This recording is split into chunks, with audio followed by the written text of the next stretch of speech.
me di cuenta, está mal. Pero instrumentación retrógrada, ¿no? Entonces vamos a empezar con este tema. La instrumentación de las vías urinarias. ¿A cuántos días estamos? Me fijaré un ratito. 31 participantes, excelente. Están todos ahí. No se olviden, Doctor, por no vamos a favor, acabar con apagar el su otro tema, disculpe. micrófono y lo encienden cuando quieran preguntar o hablar o cualquier cosa. Muy bien. Doctor, Entonces, una pregunta. primero, vamos a hablar, al hablar de instrumentación de las vías urinarias, nos referimos a todos los procedimientos en los cuales podemos introducir sondas, catéteres, drenajes, hacemos introducción de cámaras, la cistoscopía, la ureteroscopía, la nefroscopía, con tal de poder hacer un procedimiento ya sea diagnóstico o terapéutico de las vías urinarias, de todo el aparato urinario, ¿no? Entonces, va desde procedimientos bastante simples, por ejemplo, el que vamos a ver ahorita, la cateterización vesical, que, bueno, ya hemos visto en técnica quirúrgica un poco de esto, ¿no? Es como el complemento, como lo que sigue más enfocado en la parte urológica, pero ya vamos a ver las utilizaciones, igual vamos a hablar de la técnica de colocación y otras cosas, ¿no? Ahora, cosas más avanzadas, por ejemplo, algo que se tiene que hacer ya en quirófano prácticamente, es se puede hacer hasta resecciones de próstata, la RTUP, por vía urinaria, ¿no? Sin necesidad de hacerle una incisión o un corte para abrir la vía urinaria. Entonces, a todos estos procedimientos vamos a verlos en este tema, ¿no? Todos los procedimientos en los cuales se instrumenta, qué instrumentos se puede utilizar en esta vía urinaria. Entonces, comencemos con la cateterización vesical o sondaje vesical, también pueden llamarlo. Es la colocación aséptica, acuérdense de que de esto tiene que cumplirse siempre. He trabajado en lugares donde no cumplían esta técnica y obviamente contaminaban la vía urinaria al colocar una sonda vesical de esta forma, entonces no es lo correcto. Es la colocación aséptica de una sonda en la vejiga urinaria a través del meato uretral, ¿no? Para evacuar la orina contenida en su interior, y esto puede ser con fines diagnósticos, o sea, para tomar muestra de orina, o con fines terapéuticos en el caso de un globo vesical, ¿no? Que está lleno de la vejiga y queremos vaciarla, queremos drenarle esa vejiga. La cateterización vesical es la manipulación retrógrada más frecuente de las vías urinarias. ¿Por qué? Porque esto no solo hace el urólogo, como hemos hablado ya en patología, en técnica quirúrgica, ¿no? La colocación de una sonda urinaria prácticamente lo hacen, no todas, pero la mayoría de las especialidades lo tienen que hacer. O sea, lo que les toque, tienen que saber poner una sonda urinaria. E incluso el médico general también, si no llegan a ser especialistas o como médico general, también les va a tocar, ¿no? En el internado siempre les toca, ¿no? En el internado no hay como huyan a ponerle una sonda. Van a poner probablemente no solo una, sino varias sondas vesicales en hombres y mujeres, pero tienen que saber cómo es la técnica, saber cómo se hace y tener los cuidados adecuados, ¿no? Porque ya he visto muchas veces, cosa que no debería pasar, demasiadas veces, lesiones de la uretra por colocación de una sonda vesical, que de verdad no me imaginaba tanto. Cuando yo era interno estudiante que hablábamos de esto, nos hablaban de que se lesionaba la uretra, pero no me esperaba que sea realmente tan frecuente como veo últimamente, por lo menos. No sé si no saben poner bien o se están colocando sin la supervisión adecuada, ¿no? Pero hay muchas lesiones vesicales, digo uretrales, ¿no? Ahora, estas sondas se colocan para drenar la vejiga durante procedimientos quirúrgicos, ¿no? Como prequirúrgico para toda cirugía que sea de la parte inferior del abdomen, debajo del ombligo, es sugerible poner una sonda urinaria, ¿no? ¿Por qué? Porque la vejiga se va distendiendo, va aumentando de tamaño. A ver, un ratito que me deje esto avanzar. No, hay aquí todavía. Ya más adelante les muestro, ¿no? Pero cada vez, mientras más llena está, va acercándose más al ombligo, y como va acercándose más al ombligo, esta sonda, pues digo, esta vejiga llena de orina puede ser lesionada al hacer las incisiones en la parte inferior al medio, la línea media, porque está ahí la vejiga, ¿no? Entonces, por ejemplo, para nosotros en parte de cirugía, cuando hacemos cirugías en la línea media con incisiones medianas infraumbilicales, tenemos que poner sondita, ¿no? En ginecología, para hacer cesárea, sí o sí, ¿no? Para la cesárea no puede faltar su sonda vesical. En toda cesárea siempre tiene su sonda vesical para drenar esa vejiga, ¿no? Luego, también se puede utilizar para drenar la vejiga después de los procedimientos, ¿no? Digamos, muchas veces la anestesia lo que hace es bloquear la parte neurológica y muchas veces puede ocasionar un globo vesical por un bloqueo neurológico por la anestesia raquídea sobre todo, pero igual la general. Entonces, el paciente en ese caso lo que va a tener es que ese globo vesical postquirúrgico hay que drenarlo, ¿no? Otra opción también cuando se va a poner para evaluar la diuresis, para hacer un balance hídrico de ese paciente, ¿no? Si está orinando mucho o poco, vamos a evaluar mucho mejor con una sonda que ir a cuantificar cuánto orinó en el baño, ¿no? No es muy confiable, es mucho más confiable con una sondita. Otro es recolectar muestras confiables de orina, evaluación neurodinámica, estudios radiográficos y evaluar la orina residual, que eso hemos hablado de la orina residual, ¿no? Esperen un ratito que estoy un poco resfriado.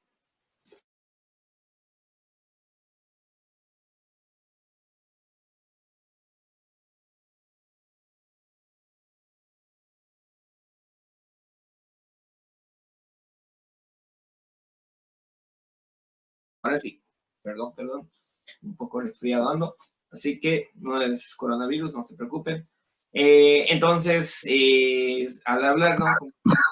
Todas estas indicaciones tiene para colocar una sondita vesical.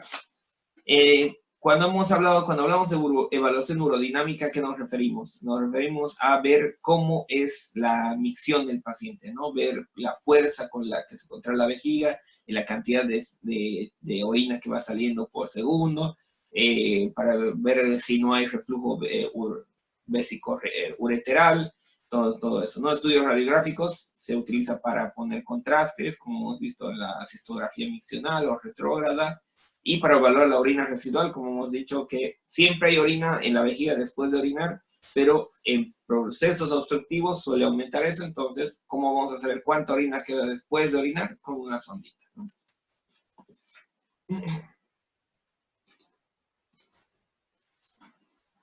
Ya se bloqueó mi puntero otra vez. Sí, voy a utilizar el otro. No, está puntero, ahora sí. Ya, entonces, ¿cuáles son las partes de una sonda? Las sondas vesicales generalmente se utiliza casi siempre en el casi 99% de los casos, yo creo, si no es casi 100, la sonda Foley, ¿no? Sonda tipo Foley. Estas dos son sondas Foley, que se suele utilizar la de 2 vías y la de 3 vías, ¿no? Ya hemos hablado de esto, ya se debe ubicar bien, así que un poco rápido vamos a ver.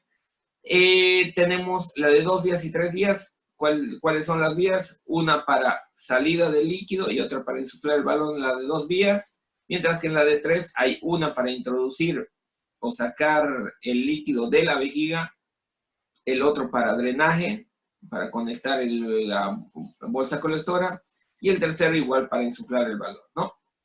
Esta es la parte proximal, no, a ver, la parte final de la sonda, y esta es la parte que se introduce, ¿no? Que como vemos aquí en la imagen, tiene sus orificios y su balón que se va a insuflar para retención, ¿no? Entonces ya lo conocen bien, ya saben cuáles son esas sus partes, ¿no? ¿Cómo se clasifican estas sondas? Tienen diferentes tamaños, formas, materiales, número de luces, y su mecanismo de retención también puede variar. En las Foley, el mecanismo de retención es el balón que insuflamos, ¿no? Pero vamos a ver otros tipos de sondas que tienen otro tipo de material de retención, ¿no? Según su material, el látex es el tipo de sonda más frecuente, es esta sonda media amarillita, que es la que más conocemos, es la que hemos utilizado en las prácticas de técnica quirúrgica, y es de uso estándar ya que es blando y maleable, ¿no? En teoría puede durar hasta 45 días, pero ya sabemos que la colocación no tiene que pasar de los 15, ¿no? Lo ideal es que solo 15 días esté colocada dentro de una sonda y después, si necesitamos, se cambia de sonda. Pero más de 15 días favorece mucho a las infecciones urinarias porque es un cuerpo extraño donde van creciendo patógenos, ¿no? De silicona, este es otro tipo de sonda. Que también, fíjense, en la imagen aquí también tiene un balón como sujeción, pero en este caso la punta es diferente. Y vamos a ver cómo se llaman estas sondas más adelante, ¿no? Entonces, las de silicona son así blancas o medias transparentes, son más rígidas que las anteriores, ¿no? Las de látex son súper maleables, mientras que estas ya son maleables, pero más duritas, ¿no? Entonces, son utilizadas prioritariamente en sondajes dificultosos. ¿Por qué? Porque la próstata aumenta de tamaño y con una sonda muy blanda uno intenta meter y se dobla al intentar estar metiendo esa sondita, ¿no? Entonces, como es más rígida esta, al intentar meter puede hacer un poquito más de presión y logra pasar esa obstrucción de la próstata, ¿no? Luego en sondajes más prolongados, permanentes, es buena la de látex también porque el látex no da tanta reacción, la silicona, perdón, no da tanta reacción en comparación al látex. Luego en hematurias también es preferible la de silicona. Obviamente en pacientes alérgicos al látex, ¿no? Van a ver que hay muchas personas que pueden ser alérgicas al látex y dejarle una sonda de látex ahí adentro va a quemar la pobre uretra del paciente, ¿no? Entonces, para nada en un paciente alérgico al látex se puede poner una de látex y en ese caso aprovechamos la de silicona, ¿no? Cuando se hace cirugía de la uretra también es preferible la de silicona. ¿Por qué? Porque al haber un proceso cicatrizal inflamatorio ahí en la uretra, la silicona da menos reacción, ¿no? Entonces permite que se cicatrice de forma mejor esa uretra, ¿no? Y etcétera, ¿no? Se debe realizar un cambio de la sonda a los 2 meses de la fecha de inserción. Por eso es mejor en sondajes prolongados, porque esta da menos reacción, da menos crecimiento bacteriano ahí en la sonda y se puede dejar mucho más tiempo, ¿no? Entonces, por eso se la prefiere. Luego de plástico, ¿no? Las sondas de plástico son más rígidas, son sondas ya mucho más duras, rígidas, más que las de silicona, más que las de látex. Y estas no son muy utilizadas, no se las prefiere y se las utiliza primordialmente en sondaje intermitente. O sea, ¿a qué se llama sondaje intermitente? Que meten la sonda y la retiran ese mismo momento después de haber sacado una muestra, por ejemplo, ¿no? O después de haber hecho la segunda opción, como es administración de medicamentos. También se puede administrar medicamentos por vía uretral directamente hacia la vejiga. Por ejemplo, en caso de quimioterapias tópicas, ¿no? Directo en la zona quieren hacer quimio, entonces pueden ponerle por ahí, ¿no?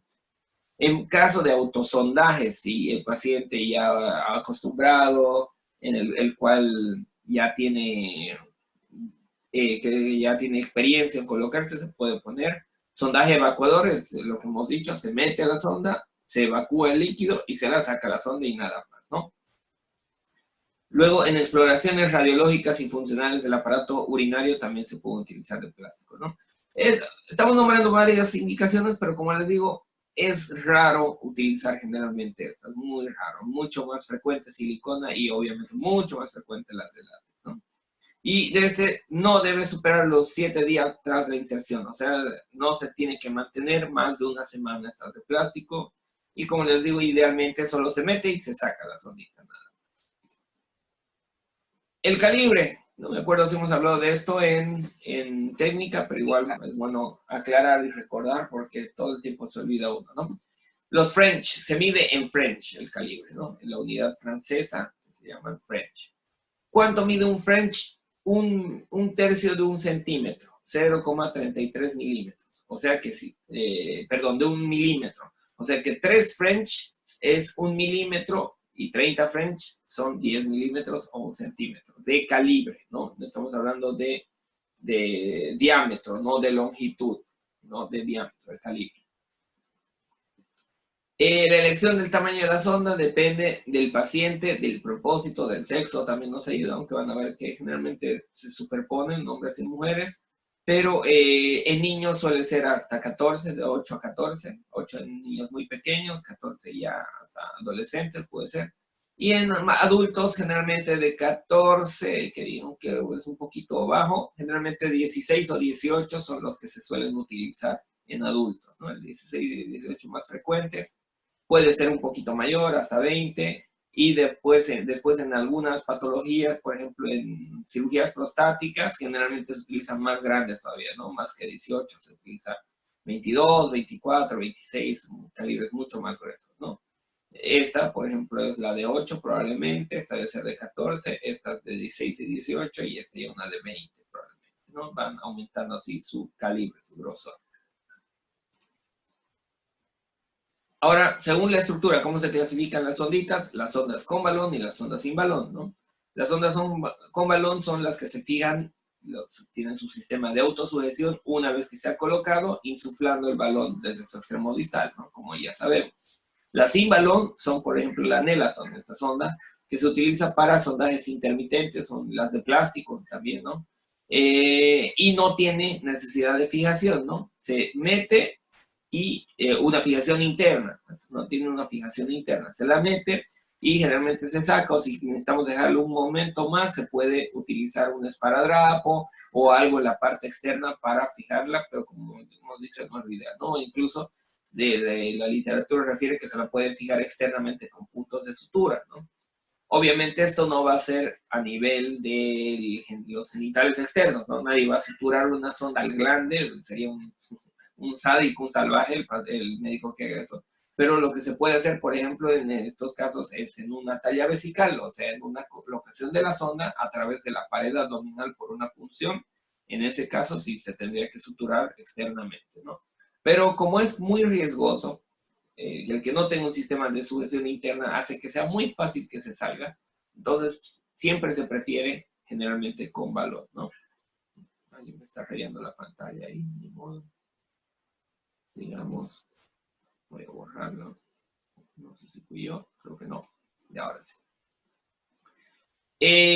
Según el número de orificios, según las luces, ¿no? De una sola luz son las que no tienen sistema de sujeción. Una sola vía sin balón. Son generalmente rígidas, ¿no? Ya sabemos cuándo se utilizan. La de doble luz, la que tiene balón, y la de triple luz son para irrigación vesical, ¿no? Es para meter líquido por uno y que vaya saliendo por el otro constantemente, ¿no? Esto ya sabemos, así que no es necesario decir nuevamente. Aquí ahora, los tipos de sonda que hay. Estos tipos de sonda, vamos a ver, son muy variados, hay mucha cantidad.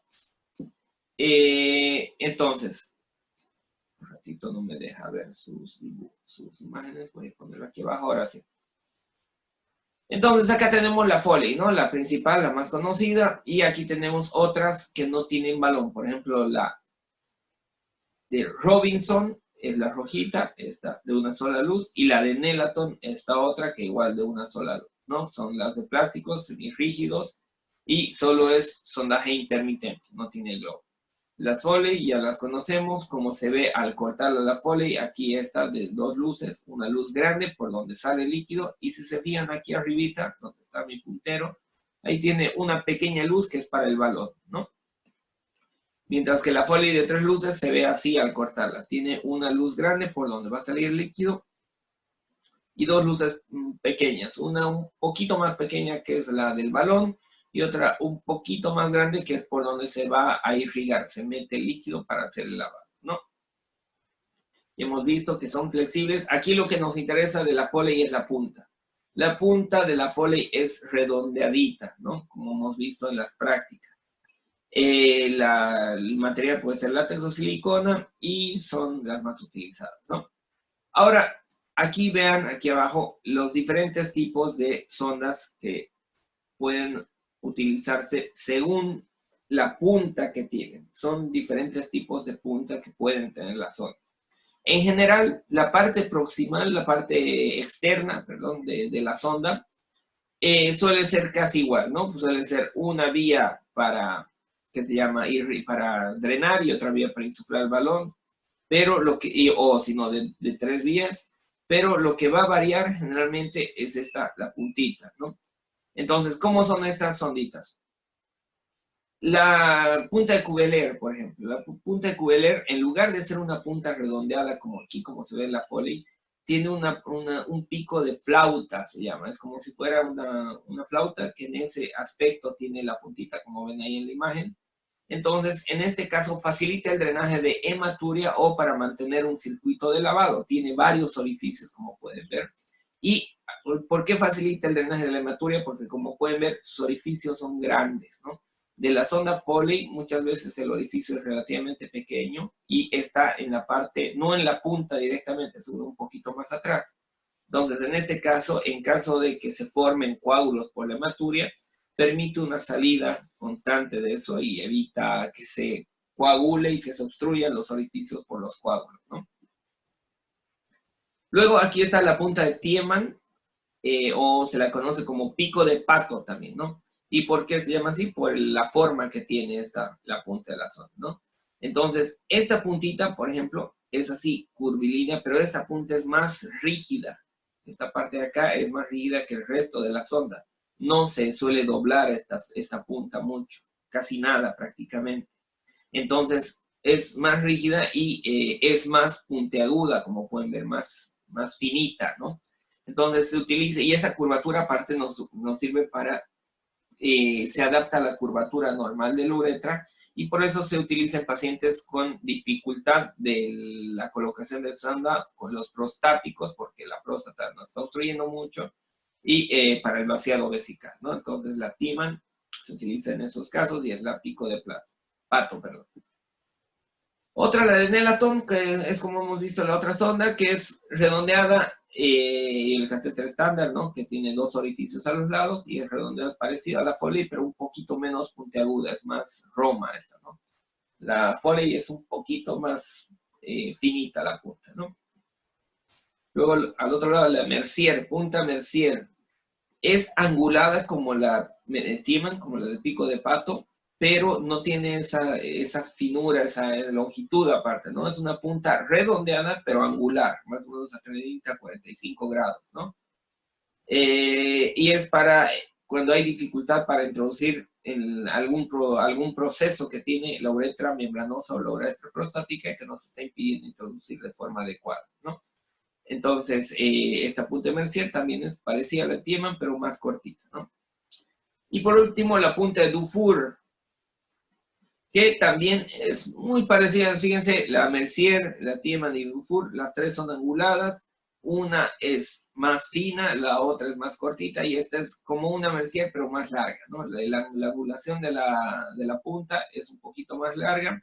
Igual tiene orificios grandes. Para el drenaje, tiene otro orificio más pequeño, y se puede utilizar también para hematuria macroscópica, igual que en el caso de la QVLR, ¿no? Ahora, como les digo, hay todos estos tipos de sondas, ¿no? La Foley, Tiemann, QVLR, pero el 95 a 99% de los casos se utiliza la Foley, ¿no? Estas otras prácticamente, la Nelaton sí he llegado a ver utilizar sobre todo en pediatría, para, como decía ahí, como recogida de muestra, un sondaje intermitente, pero todas las demás casi nunca las he visto, ¿no? O sea, es muy raro. Ahora, hay estas otras dos tipos de sondas que también son utilizadas, y estas yo las he utilizado en cirugía más que en urología, pero para otros fines, ¿no?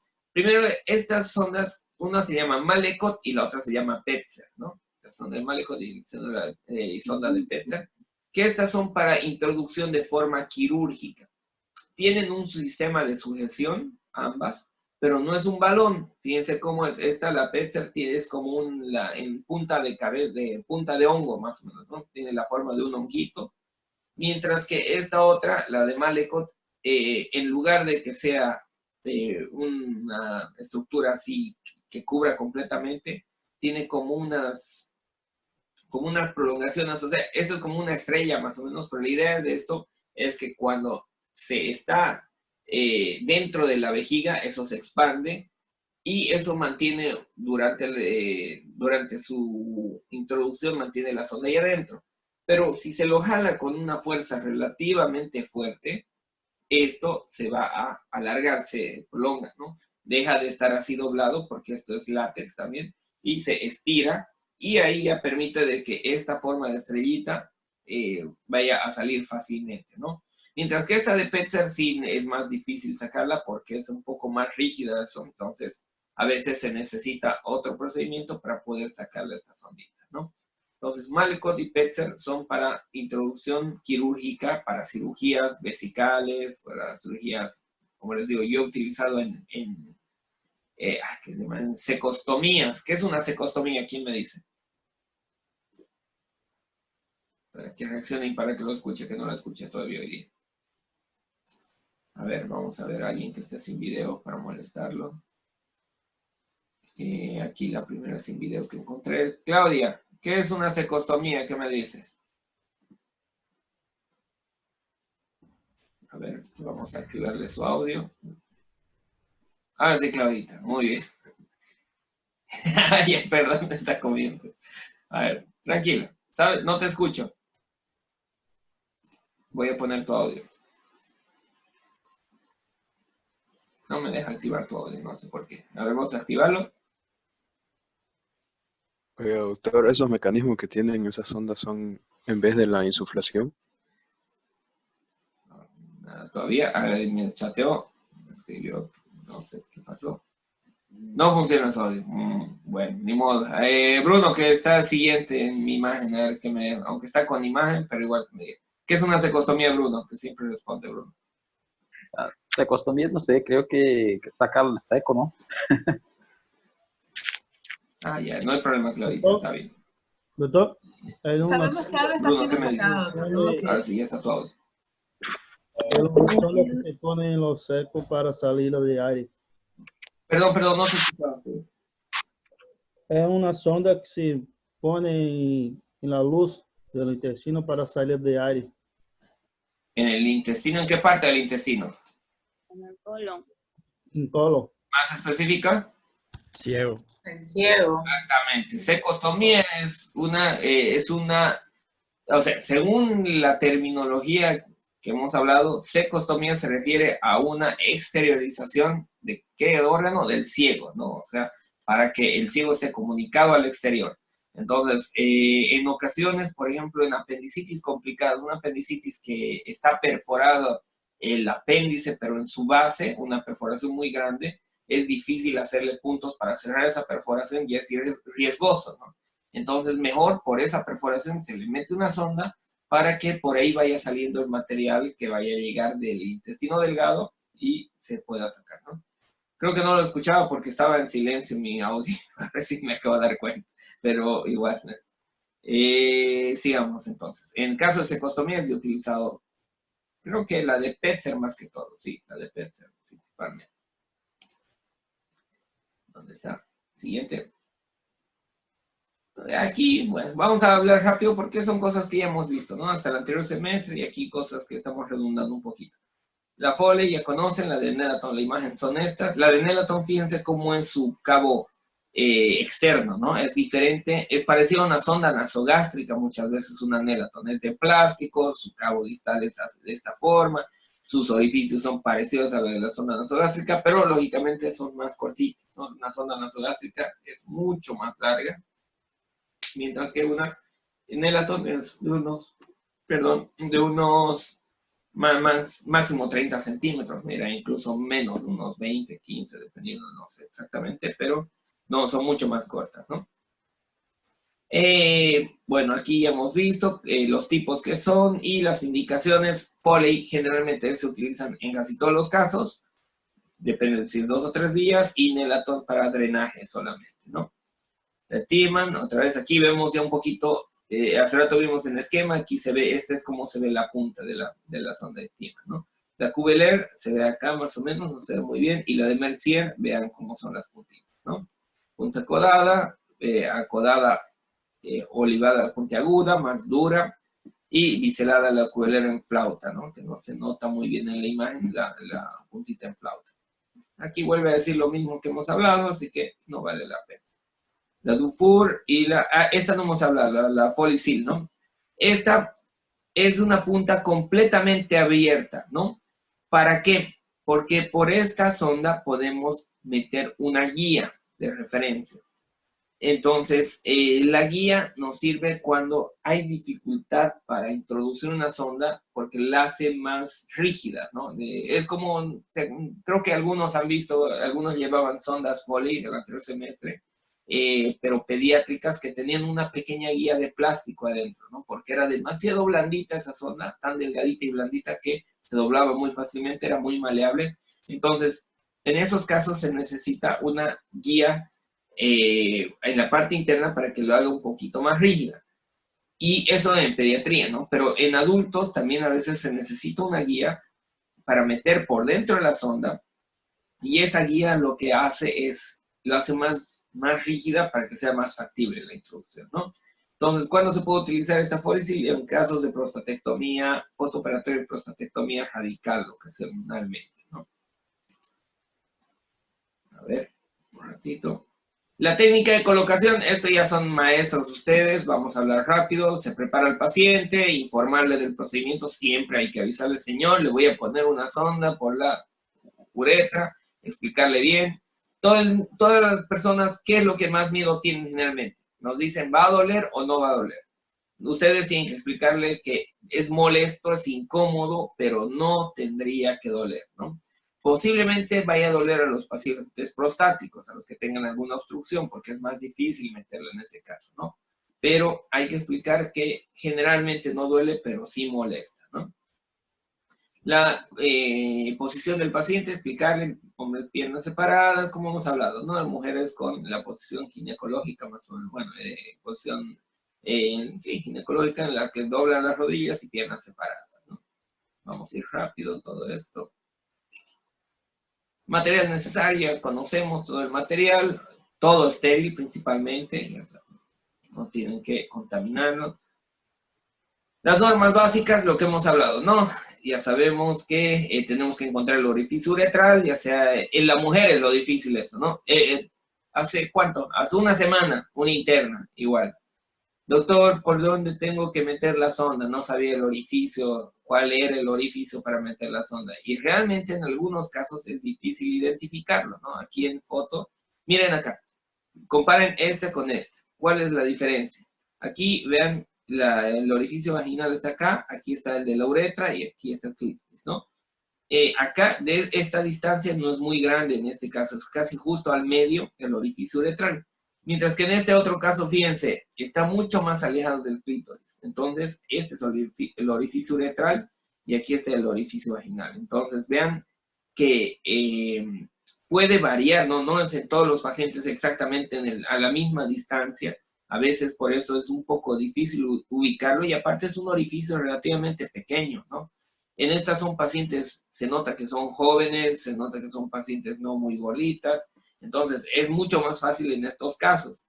Tenemos una paciente obesa, mayorcita, una abuelita.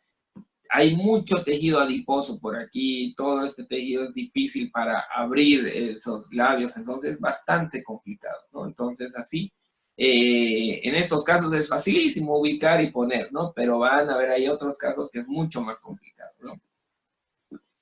Luego, lo de siempre revisar la limpieza, sepsia y antisepsia. Técnica con mucho cuidado y suavidad, poner el catéter adecuado según el paciente, el calibre adecuado, y lo que hemos visto, ¿no? Ya sabemos todo esto, poner la riñonera entre las piernas, desinfectar el glande y el resto del pene, lubricar la uretra, como ya hemos enseñado a lubricar, con una jeringa, ¿no? Por dentro, en el caso de hombre. Comprobar el globo de la sonda, siempre asegurarse de que el globo de la sonda sirva. Lo ideal es saber que sirva porque hay ocasiones cuando se pone, unas 10 veces se debió ver, que ponen la sonda, todo bien, todo correcto, prequirúrgico principalmente, y en medio de la cirugía o al final de la cirugía aparece la sonda afuera, ¿no? Y el globo vacío. Entonces, en esos casos es porque está pinchado el globo y al introducir el líquido se queda ahí un rato, pero se va vaciando durante el paso del tiempo, ¿no? Luego sosteniendo hacia arriba el pene, y bueno, todas las otras, los otros pasos que ya sabemos, ¿no? No creo que tengamos que repasar porque esto ya saben ustedes, ¿no? Siempre acordarse, obviamente conectar la bolsa sin la tapa de la bolsa, como les he explicado el anterior semestre, y la fijación externa, hay que fijar internamente con el balón y externamente hacia el muslo pegarla a la sondita, ¿no? Y tiene que quedar así nuestra sonda para que vaya saliendo la orina sin problema. Lo de las mujeres, lo mismo, no vamos a meternos aquí, ya sabemos cómo se hace la técnica. La lubricación es diferente, acuérdense, no necesitamos meter con jeringa en la mujer el lubricante, solo se lubrica la punta de la sonda que se pone en el dorso de esta mano, el lubricante, y ahí se lo lubrica, ¿no? Y la colocación de cómo queda esa sondita ahí adentro es en ese aspecto, ¿no? Eso sobre sondaje vesical, ¿ya? Ahora, sondaje ureteral. Es diferente, el sondaje vesical, para hacer sondaje vesical tiene que atravesar la uretra, pero esto es otra cosa, esto es el uréter, los uréteres, ¿no? Entonces, ¿cómo se hace un sondaje ureteral? Primero, las indicaciones. ¿Cuándo se hace sondaje ureteral? Para estas indicaciones. Cuando se va a hacer una pielografía retrógrada, que es una pielografía, un estudio de imagen de la pelvis renal, ¿no? Si ponemos una sonda vesical y es competente su aparato uretero-vesical, o sea, su esfínter, ahí no es un esfínter realmente, pero su sistema de válvula que ahí evita que suba, entonces, por más que metamos un montón de contraste hacia la vejiga, no va a subir nada hacia la pelvis renal. Entonces, sí o sí necesitamos algún instrumento para que suba el contraste, ¿no? Luego, para hacer unas biopsias en cepillo. Esta biopsia en cepillo es, como dice el nombre, se introduce un instrumental como si fuera un cepillito y se raspa la parte de la uretra o de la pelvis renal o del riñón para que queden células ahí, y se saca eso y se hace una muestra de esas células, ¿no? Un estudio citológico o biopsia. Después, para drenar un riñón obstruido, ya se va a terminar, y estamos en el último, así que ahorita vuelvo a mandarles el link para que empecemos de nuevo. En esos casos, hay una piedra ahí en el uréter, se tiene que poner una de estas sondas para que esa pelvis renal que está toda distendida se la vacía y sale toda esa orina y el paciente ya está sin dolor, está tranquilo, no tiene riesgo de hacer una pielonefritis secundaria, entonces ayuda bastante estas sondas, ¿no? Luego, ¿cómo se hace? Esta sonda es un catéter en doble J, ¿no? Por eso se denomina ese sondaje, se denomina colocación de catéter en doble J. ¿Por qué se llama catéter en doble J? Porque no se nota muy bien aquí a los dos lados, pero fíjense cómo es el final del catéter. Y a este otro lado es exactamente igual. Tiene esta forma así doblada, como que se auto-enrosca ese catéter. Y por eso lo asemejan esto así, como si fuera una letra J, ¿no? Y al otro lado lo mismo. Entonces, este es su sistema de sujeción. No tiene balón este tipo de sonda, sino que ahí adentro, cuando llega hasta la pelvis renal, sube recto. Esto es flexible también, es elástico y flexible. Mientras está en el uréter, es recto, pero en cuanto encuentra un espacio grande dilatado, ahí se dobla esa puntita y queda así enroscado en la pelvis renal. Y este otro extremo queda en la vejiga de la misma forma enroscado, ¿no? Así se mete. Ahora les voy a mostrar videos de esto para que vean cómo es que queda dentro de la pelvis renal y la vejiga este catéter, ¿no? Luego también se puede utilizar para recolectar orina de la parte superior del sistema urinario, sobre todo para ver citología, para ver si hay células malignas en la vía urinaria superior, o hacer cultivos de la vía urinaria superior, ¿no? E incluso nos sirve para extracción de cálculos ureterales. Hay algunos de estos catéteres, ¿no?, que tienen en la parte externa como si fueran ¿cómo les explico? Una crestita que baja en forma espiralada, ¿no? Desde aquí arriba hasta aquí, hasta la parte final. Por la parte externa es como si tuviese una saliente, no sé cómo explicarles, les voy a mostrar más adelante, pero es como si fuera un canal que va bajando hasta la parte inferior Y eso hace que si hay cálculos, esto obviamente va dentro de la vía urinaria y el calculito quedaría a un lado, por fuera, ¿no? Sobrepasa al cálculo al estar introduciéndolo y queda en la parte externa, digamos, el calculito. Entonces, esa lineecita que tiene, esa rendija, esa crestita que tiene que va hasta abajo, lo que hace es que con cada movimiento respiratorio principalmente, ¿no? Como sube y baja el diafragma, eso hace que también se vaya moviendo todo el cuerpo y hace que esa lineecita haga que vaya desplazando hacia abajo las piedras que están en esa vía urinaria. Entonces, con cada movimiento, un poquito toda ahí la orina, ¿no? Voy a silenciar los micrófonos porque hay alguien que está sonando, disculpen.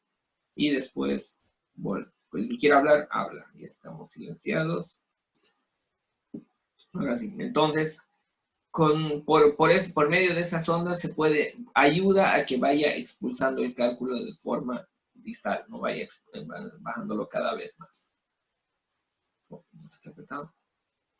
Luego, a nivel ureteral también, aparte de la colocación de un sondaje ureteral, como hemos visto, esa sonda en doble J, se pueden utilizar otros instrumentos, ¿no? Como ven acá, aquí tenemos el ureteroscopio, que es una cámara, un método por el cual podemos observar la parte del uréter, ¿no? Hay el cistoscopio, que es más finito, digo, más grueso generalmente, que entra por la uretra y llega hasta la vejiga, pero el ureteroscopio es mucho más finito, es más delgadito, ¿no? Y aparte, generalmente el ureteroscopio es flexible. Generalmente vamos a ver más adelante otros instrumentos. Entonces, al ser flexible, permite subir hasta la parte más superior, hasta llegar a la pelvis renal sin lesionar, ¿no? Y a través de ese ureteroscopio es que se utiliza todo este instrumental, ¿no? ¿Qué instrumental se puede utilizar? En este caso está mostrando la utilización de una canastilla. ¿Se acuerdan cómo se llamaba esta canastilla? ¿Quién me dice? Ya hemos hablado el anterior semestre. Que también se puede utilizar en vía biliar también. Esta acá hay una canastilla. A ver, ¿alguien se acuerda? ¿Maleot? ¿Cómo? Perdón, querido. ¿Maleot? No. ¿Malecot? ¿No? No. Canastilla de... Canastilla de... Ya, ni modo. Nadie se acuerda, creo. Se llama canastilla de Dormia. Se los voy a escribir para que se acuerden. ¿Dónde está? Para que escriban. Texto. Aquí. Canastilla de Dormia. Entonces, ya bueno, ahí como está escrito ahí, se llama canastilla de Dormia, estas canastillas. ¿Y cómo funcionan? Hemos hablado ya, ¿no? Pues como ven, es como si fuera un alambre, o sea, un alambre enroscado más o menos, ¿no? Aquí está abierto, pero ¿cómo se va a introducir? Obviamente así abierto no vamos a poder introducir por aquí hasta llegar al ureter. Entonces, normalmente, su mecanismo, su parte externa, su controlador por la parte externa, que se introduce por uno de estos, por este orificio generalmente, donde está mi puntero. Voy a quitar el texto. Ya voy a borrar porque no sé que no me deja. Ya no quiero texto. Ahora sí. Aquí está mi puntero. En esta parte se introduce esta puntita y esto se lo tiene cerrado, ¿no? Por este mecanismo, por este controlador, se lo cierra, se aprieta para cerrarlo y se lo abre jalando eso, ¿no? Es como una jeringa más o menos su sistema, ¿no? Entonces, se lo introduce cerrado y al estar cerrado esto es como si estuviera todo enredado, un alambre finito, ¿no? Un enredadito. Metemos por el ureteroscopio, sale por la punta y una vez que salió por la punta, donde queramos utilizarlo, digamos aquí encontramos el cálculo y ahí pasa el cálculo y llega al lugar donde está el cálculo y esto lo abre. Y al abrirlo va a tener esta forma. Al tener esa forma va a expandirse y como ven puede atrapar al cálculo y una vez que está el cálculo en su interior, ahí lo vuelven a cerrar para que eso lo apriete, ¿no? Entonces atrapa, lo sujeta al cálculo y por ese mecanismo pueden ir jalándolo al cálculo. Obviamente no van a jalar un cálculo que sea demasiado grande, ¿no? Si es demasiado grande, hay el riesgo de que vayan a irritar, lastimar todo el uréter en su trayecto al exterior. Entonces, dependiendo del tamaño, se puede utilizar eso. A veces, incluso al apretarlo, se puede fragmentar o hacer pedazos de este cálculo. Entonces, en ese caso, es más fácil ir sacándolo por pedacitos, ¿no? Entonces, esta es una canastilla de dormia que se puede utilizar. Luego, aquí seguimos, ¿no? El catéter que hablamos hace rato, el WJ, aquí lo vemos mejor, ¿no? Es este, el catéter WJ. Hay de diferentes tamaños de acuerdo al peso del paciente, a la edad. Entonces, obviamente no vamos a poner un catéter WJ a un niño y a un adulto, va a ser diferente, ¿no? La longitud. Aparte de estos catéteres WJ, como pueden ver, tienen varios orificios, sobre todo en la parte proximal y distal, ¿no? Para que por ahí vaya drenando la orina. Y por eso es su finalidad de estos catéteres que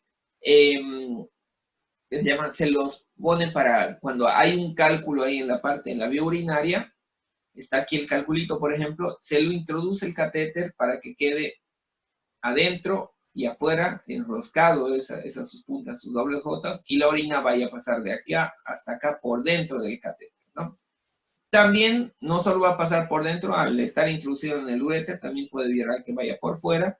Y como hemos dicho, muchas veces puede evitar que si hay un calculito vaya descendiendo si es que tuviese esa como crestita que baja desde la punta hasta la parte final en forma espiralada, ¿no? Se fijan, también tiene medidas, tiene separaciones, marcadores de la medida para ver qué tan adentro está, qué tan afuera está ese catéter, cuánto mide, ¿no? Luego, aparte del catéter WJ que aquí estamos mostrando, también estamos mostrando aquí una cistoscopía, que es este procedimiento que por la uretra está metiendo este cistoscopio solo hasta la vejiga, acá. Mientras que en este caso está mostrando una ureteroscopía, ¿no? En este es un más finito, más delgadito, más largo también para entrar en el uréter, ¿no? Y a través de ese ureteroscopio, ¿qué está utilizando? Se puede utilizar muchos instrumentales. Uno es la canastilla o cesta de dormia, que ya hemos hablado. Dos son los forceps. ¿A qué se llama forceps? Por ejemplo, a un instrumental como en forma de pinza, más o menos, ¿no? Los que tienen forma de pinza, los forceps, sirven para ir, agarran, como que muerdan al cálculo y lo van jalando, ¿no? O incluso lo pueden fragmentar ese cálculo rompiéndolo con el forceps. Doctor, disculpe, ¿es como el force del parto para sacar al bebé? Más o menos, o sea, forceps se refiere a así instrumentales que tengan como mandíbulas para sujetar y jalar, ¿no? Igual en el parto hay que sujeta la cabeza del bebé y lo va jalando. Pero más o menos es esa finalidad, esa función, ¿no? De que lo agarra y lo va jalando. Y por último, el ultrasonido, que también se puede introducir, que lo que va a hacer con el cálculo en la parte interior no es agarrarlo y jalarlo, sino lo va a fragmentar por ondas de sonido, ¿no? Como es algo sólido, ahí el cálculo está calcificado, este ultrasonido manda ondas ultrasónicas que hace que vibre ese cálculo y se vaya a fragmentar y destruir, ¿no? Hay esta forma de destruir el cálculo por ultrasonido y también hay la litotripsia extracorpórea, que también se puede hacer por ondas de sonido, la fragmentación de cálculos, pero desde la parte externa, ¿no? Sin necesidad de meter nada, que vamos a ver más adelante también. Vamos a hablar de eso. Ahora, la uretrocistoscopía, ¿no? Vamos a hablar qué es una uretrocistoscopía. Como ven, este es un uretrocistoscopio, es un aparato que tiene una conexión a un visualizador o una cámara. Muchas veces lo conectan esto a la cámara para ver en una pantalla, o incluso se puede ver a través de eso directamente, ¿no? Se acerca el cirujano que esté, o el urólogo que esté utilizándolo, y a través de ese visualizador puede ver directamente, ¿no? Luego, tiene que estar conectado a una fuente de luz y tiene que estar conectado a un irrigador para que vaya metiendo líquido ahí adentro y también vayan aspirando el líquido ahí adentro, ¿no? ¿A qué también se le llama cisto-uretroscopía, o más conocida todavía es como cistoscopía, ¿no? Porque para llegar a la vejiga sí o sí tenemos que pasar por la uretra, por eso se llama uretrocistoscopía, pero se la conoce como cistoscopía directamente. Es un método endoscópico, ¿no? Como dice oscopía. Oscopía se refiere a visualización de algo interno, ¿no? Es un método endoscópico que permite realizar un examen completo del sistema urinario. Bueno, más que completo aquí, la cistoscopía es hasta la vejiga, ¿no? No es tan completo. El ureteroscopio sí es un poquito más completo. Mediante un cistoscopio dotado de una cámara, se puede penetrar la uretra hasta llegar a la vejiga. Entonces, aquí más o menos es como se puede ver con un monitor, con la ayuda de un monitor, ¿no? Entonces, es un procedimiento que obviamente tiene que tener toda la técnica aséptica, técnica estéril para realizar. Pueden ser rígidos, así duros, como hemos visto en las otras imágenes, o pueden ser flexibles, como también hemos visto del ureteroscopio, ¿no? Entonces, obviamente, el flexible va a dar menos molestias al paciente, ¿no? Imagínense una cosa dura y recta, meter por esa uretra, que esa uretra no es completamente recta, entonces, al avanzar, va dejando todo el trayecto recto, obviamente, ¿no? No va a perforar nada, el caso del rígido, pero va a dejar la incomodidad al paciente porque no está en la posición anatómica todo, ¿no? Entonces, bastante incómodo el rígido principalmente, ¿no? Pero suele dar una mejor visión generalmente este rígido, ¿no? Luego, del rígido, esto es de mayor calibre, su canal operativo es de mayor calibre, entonces permite procedimientos que es menos posible que se obstruya y puede meter instrumentales de mayor grosor, ¿no? De mayor calibre también por ahí. Bueno, es decir, la luz de mayor calibre y hay facilidad, es más fácil para efectuar algunas maniobras al ser más grueso, ¿no? Luego, el flexible tiene menos molestias, es mucho más tolerable por el paciente. El paciente puede estar en decúbito dorsal tranquilamente, mientras que en este tiene que estar en una posición adecuada, como posición ginecológica. La introducción es más fácil y la angulación de esto puede ser multidireccional, ¿no? Se dobla hacia cualquier lado donde uno necesite, se dobla esta puntita del cistoscopio. Entonces, si les toca como pacientes, les aseguro que van a preferir 1000 veces el flexible que el rígido, ¿no? El problema es el costo, obviamente, ¿no? Y la disponibilidad. No hay en todo lado cistoscopio flexible porque es más caro. Mientras, sobre todo en hospitales públicos, dependiendo del hospital, generalmente hay más los rígidos que los flexibles, ¿no? Luego, ¿cómo está compuesto este cistoscopio rígido? Primero tiene una camisa o vaina, que es la parte distal, ¿no? Es la estructura tubular que protege al sistema óptico, ¿no? Al telescopio, se llama telescopio, el sistema de lentes que hay adentro, y lo va a proteger. Y por el cual penetra la solución que permite distender la vejiga. Hemos dicho que necesitamos algo que vaya metiendo líquido para que esa vejiga se llene. No vamos a ver esa vejiga si está vacía, si está colapsada, no se ve nada, lógicamente. Intenten meter en su mano cerrada cualquier cámara, cualquier cosa para visualizar y no se ve nada. Si está distendida, ahí la vejiga, pueden ver tranquilamente todas las paredes, ¿no? No, por eso es necesario meter alguna solución para distender esa vejiga. Luego tenemos el puente. El puente posee varios canales de instrumentación, es la parte más proximal, más externa, ¿no? Entonces, es por ejemplo donde les mostré hace rato que se metían los instrumentos, las canastillas y todo eso.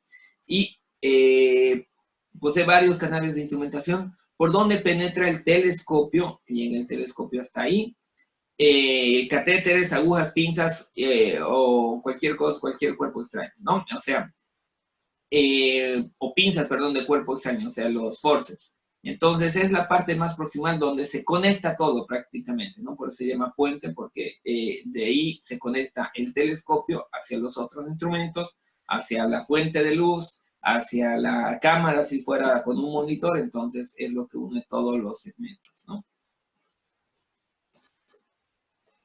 Los flexibles contienen haces de fibra óptica. La función es flexible porque tiene fibra óptica en el interior para que se pueda iluminar, obviamente se tiene que iluminar, no hay luz ahí adentro de la vejiga y para que se pueda ver, ¿no? El tallo tiene un canal irrigador aquí tiene acá todo esto tiene como una luz más o menos para poder irrigar y otra luz para introducir los instrumentos, ¿no? Un canal irrigador y otro canal operativo. Entonces, por esos dos canales se puede, uno meter cosas, instrumentos, por el otro meter soluciones, y con eso, con todo eso se puede hacer procedimientos dentro de la vejiga, ¿no? El extremo del endoscopio puede ser de flexión de 180 a 200 grados. Esto se dobla bastante, ¿no? Entonces, puede incluso darse la vuelta completamente para hacer una retrovisión y ver por dónde está entrando el cistoscopio hacia la vejiga para ver la parte inferior de la vejiga, ¿no? El orificio de la uretra se lo puede incluso ver en estos casos, ¿no? Mientras que en este caso, obviamente, esta parte nunca la vamos a ver por retrovisión. En el flexible, esto va entrando y se da la vuelta y podemos ver hasta esta parte por donde entra, ¿no? El cistoscopio. ¿Para qué se utiliza? Es un método diagnóstico e incluso de tratamiento, ¿no? Es útil para, por eso, esto es para tratamiento, ¿no? Fragmentar o extirpar cálculos. Cistoscopio para cálculos en la vejiga o el ureteroscopio para cálculos en la vía urinaria, en los uréteres, ¿no? Entonces, fragmentar o extirpar cálculos.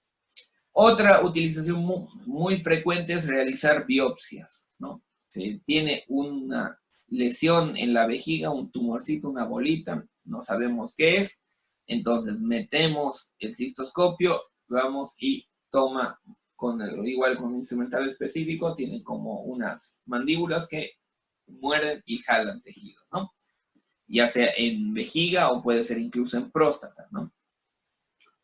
Otra opción es dilatar uréteres cuando hay estenosis. Se estenosaron los uréteres y se puede utilizar un ureteroscopio para introducir, se pueden meter ahí, como hemos visto, las canastillas y todos los instrumentos, se pueden meter igual dilatadores, instrumentos que cada vez son más gruesos. Primero se mete uno finito, otro después más grueso, otro más grueso, y todos esos se llaman dilatadores para ir dilatando todo eso, ¿no? Vemos que el paciente está con una hematuria, ¿no? Una hematuria ya sea macro o microscópica, pero no identifican la causa, no saben cuál es el problema. Solo sabemos que sigue orinando y sigue orinando sangre y sigue orinando sangre. Entonces, podemos buscar la causa de la hematuria por medio de una cistoscopía o ureteroscopía, ¿no? Entonces, con la cistoscopía vamos a buscar si en la vejiga hay un lugar que esté sangrando. Si no detectamos nada, nos entramos a los uréteres para buscar allá, ¿no? Diagnosticar algunos casos de incontinencia urinaria, ¿no? Entonces, en ocasiones se puede diagnosticar la incontinencia por alguna lesión en el sistema esfincteriano de la vejiga, entonces se puede hacer eso, o también de prolapso de útero, ¿no? Se puede diagnosticar. Y por último, esto es muy útil también, un cistoscopio obviamente más finito, más chiquito, o un ureteroscopio para niños, un pediátrico, se puede utilizar para hacer anomalías congénitas, ¿no? Problemas congénitos en niños es muy útil. Ahí vamos a ver, el próximo tema que vamos a ver es problemas congénitos en urología y se puede ver por este mecanismo la parte a estos trastornos congénitos, ¿no? ¿Qué se debe observar al hacer una cistoscopía? Según la cistoscopía, ¿para qué vamos a hacer? ¿Qué es lo que queremos buscar, no?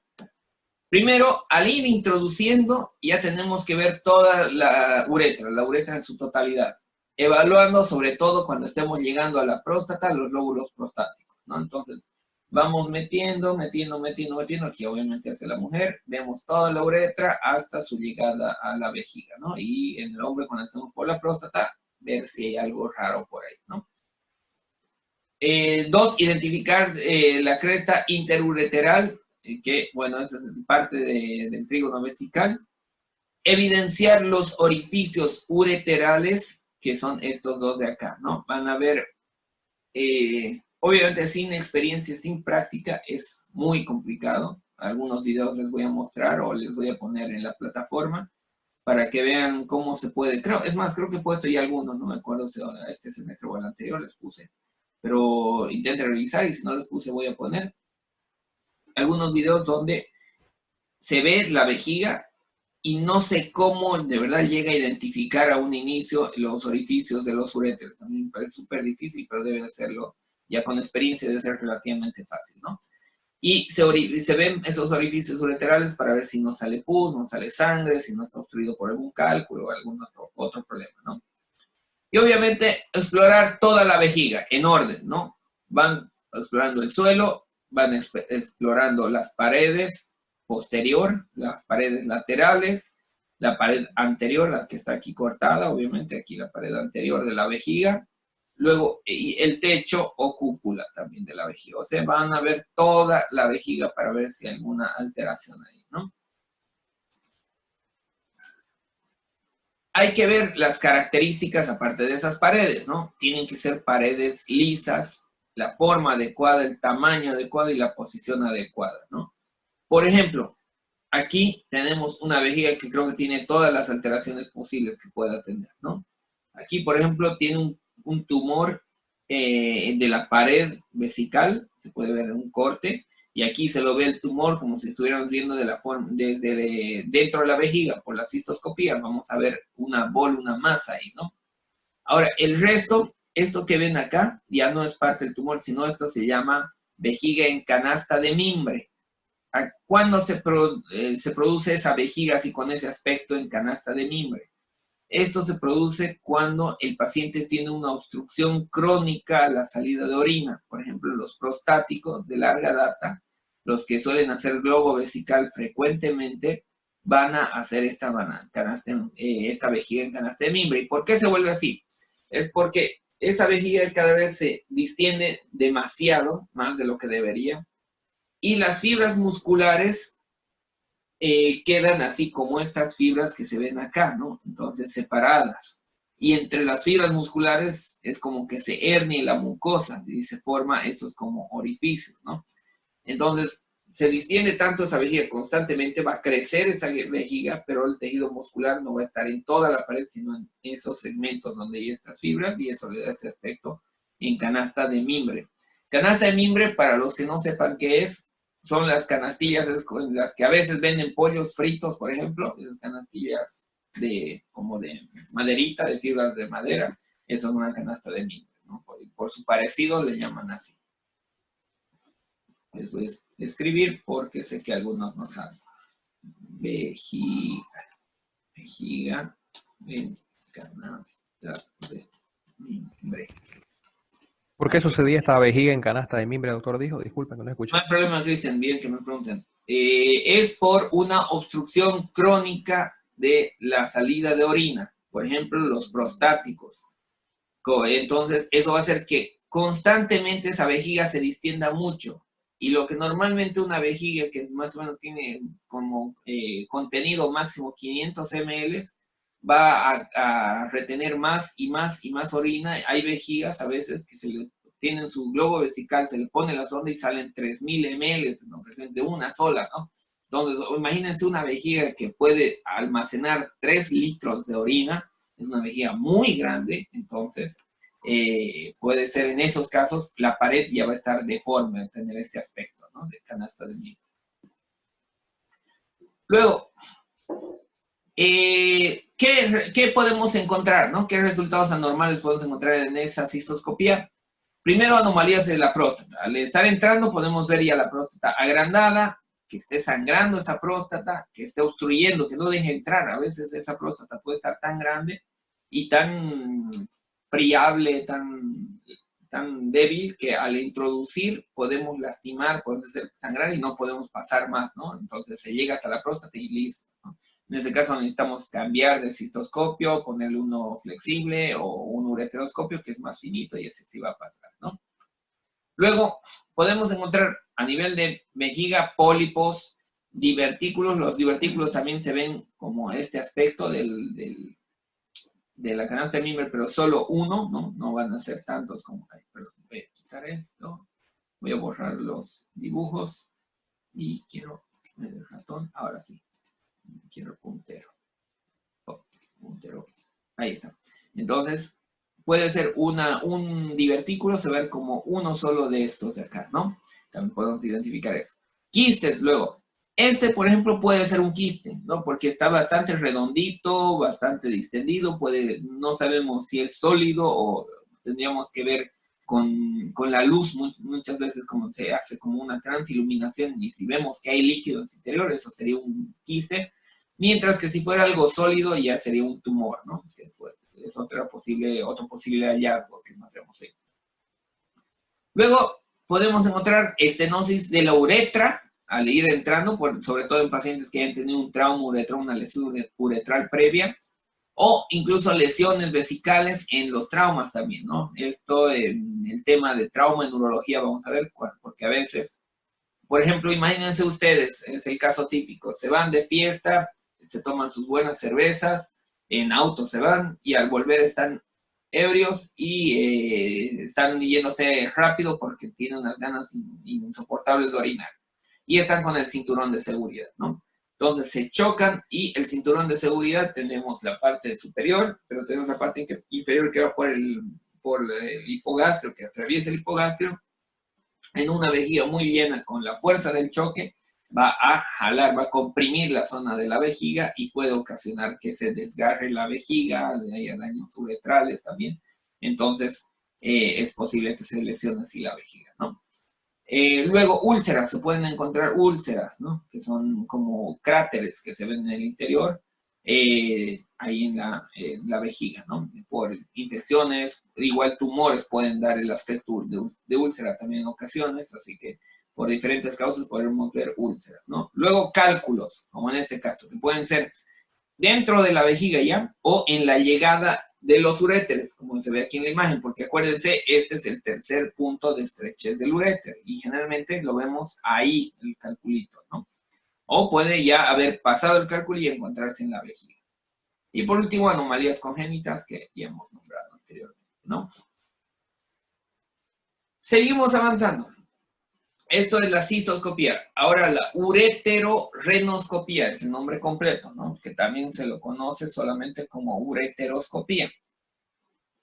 Es un procedimiento en el cual se utiliza el ureterorenoscopio con el objeto de acceder de manera retrógrada, o sea, desde el meato ureteral al tracto urinario superior, o sea, uréter y pelvis renal con sus cálices, con fin ya sea diagnóstico o terapéutico. O sea, es una visualización de la vía urinaria superior, ¿no? Más simple. ¿Cuándo se hace este procedimiento? ¿Qué indicaciones tiene? Se tiene que hacer cuando hay litiasis calicial múltiple. Pero no coraliforme. ¿Se acuerdan cómo son los cálculos coraliformes? ¿Hemos visto con ustedes? Son los cálculos que ocupan Toda la pelvis renal, ¿no? Con forma de coral o hasta de venado, también hemos dicho que se llamaban, ¿no? Muy bien. Entonces, cuando no son esos cálculos, cuando no son coraliformes, se puede hacer, ¿no? Porque si fuera coraliforme, no nos va a dejar llegar hasta los cálices. Cuando son cálculos pequeños en las cálices, no coraliformes, podemos ir a verlos o intentar sacarlos, ¿no? ¿Cuándo vamos a hacer igual una ureteroscopía? Cuando no se logra fragmentar un cálculo con una litotripsia extracorpórea. Vamos a ver que por fuera del cuerpo podemos intentar mandarle ondas de ultrasonido para que se rompa, se fragmente ese cálculo, pero si no se puede, vamos a tener que hacerlo por dentro, ¿no? Entonces, con una ureteroscopía. Cuando hay litiasis tanto del riñón como en el uréter concomitante, ¿no? Para sacar del uréter, del riñón, todos los cálculos que encontremos, ¿no? Cuando haya una estrechez, una estenosis en la unión de la pelvis y el uréter también concomitante, aparte del cálculo, está estenosado, entonces tenemos que meter mejor eso para dilatar y poder sacar el calculito, ¿no? Otra indicación, cuando hay una hidronefrosis muy marcada, una hidronefrosis importante por un cálculo, entonces, si es muy marcada esa hidronefrosis, es mejor dejarle un catéter, no nos va a servir tanto dejarle un catéter, a veces no deja ni que pase el catéter doble J, y en esos casos es necesario hacerle la ureterorenoscopía para intentar sacarle ese cálculo, ¿no? Fragmentarlo y sacarlo. Otra indicación cuando hay una hematuria persistente, ¿no? Y no encontramos patología por otros medios. O sea, si le hicimos cistoscopía y no encontramos nada en la vejiga, lo que hay que hacer es hacerle un estudio de imagen más superior para ver si no hay algo más arriba, ¿no? Si vemos una tomografía y no encontramos la causa de del sangrado, no vemos un tumor ni nada, nos va a ayudar esta ureteroscopía. Si hacemos ecografía, resonancias, no encontramos nada, entonces la ureterogenoscopía, ¿no? Luego, cuando vamos a hacer estudio de citologías de orina alteradas sin evidenciar patología con otros medios diagnósticos, ¿no? O sea, vemos que en el examen de orina nos sale la citología mal, tenemos células que se llaman uroteliales alteradas constantemente, pero necesitamos ver de dónde están viniendo esas células, entonces es mejor hacerle la ureterogenoscopía, ¿no? Luego, toma de biopsias, obviamente, ¿no? O resección de lesiones del tracto urinario superior. Luego, manejo de la estrechez pielo-ureteral también. Si está estrechada ¿qué se llama? La unión, esto hemos hablado, ¿no? De si entre la pelvis urinaria y el uréter hay que dilatarlo. Y luego, estenosis ureteral solamente también, ¿no? Vamos a ver. Creo que ya tenemos 3 minutos más. Yo creo que en esta diapositiva ya nos quedamos. A ver, vamos a ver. Es un procedimiento mínimamente invasivo. Ya eso es importante, que no necesitamos hacer ningún corte en sí al paciente, es todo por vía endourológica, ¿no? Permite ver el tracto urinario por un sistema óptico en una pantalla. Puede ser igual, como hemos dicho, flexible o rígido, pero el rígido hay mucho más riesgo de lesionar ese uréter, lesionar la vejiga, lesionar la uretra, entonces tiene que ser hecho obviamente por cualquiera de los dos, por algún personal especialista en el caso, ¿no? O esto solo lo hacen los urólogos, por ejemplo. Yo nunca lo he hecho, he visto ocasionalmente, pero no, nunca he hecho un procedimiento de esto, ¿no? En caso de cálculo, puede ser extraído con el auxilio de instrumentos especiales, como ya hemos visto, ¿no? Ya sean canastillas, forceps, láser, ¿qué se llama esto? Sondas de ultrasonido, que se llama ondas de ultrasonido para sacar esos cálculos, ¿no? Entonces, todo eso se llama una litotripsia intracorpórea, porque por dentro del cuerpo estamos sacando esos calculitos, estamos fragmentándolos, ¿no? La extracorpórea es por medio de ondas de choque externo, ¿no? Entonces, acá podemos ver el puente, este es el puente y este es el tallo del ureteroscopio rígido. Aquí tenemos uno flexible y igual que tiene las mismas partes en el puente para poder conectar a todo lo que se necesite, ¿no? La dilatación ureteral, ¿cómo se va a hacer? No sé, se puede hacer por medio de estos estudios de imagen. Entonces, una técnica que usa un catéter con balón, ¿no? Un baloncito que tiene más o menos, acá se ve en rayos X, pero es este aspecto que tiene el catéter, es fino, pero tiene este baloncito que es igual un balón largo, no es un redondo como en la sonda Foley, sino es un balón alargadito, ¿no? Es un tubular. Entonces, esto se mete este catéter y se lo insufla ese balón para dilatar esas estenosis.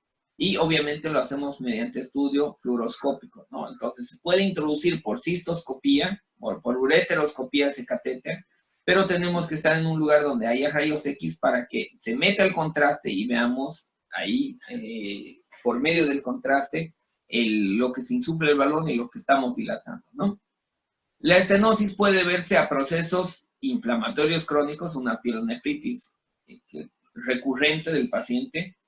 Luego, a depósitos lentos de fibras de colágeno postquirúrgico, por ejemplo, se operó para sacar un cálculo, que en ocasiones no queda otra que operarlo al paciente, y en la cicatrización queda una estenosis. Luego, por procesos fistulosos y sépticos, ya puede ser una fístula ureterocolónica entre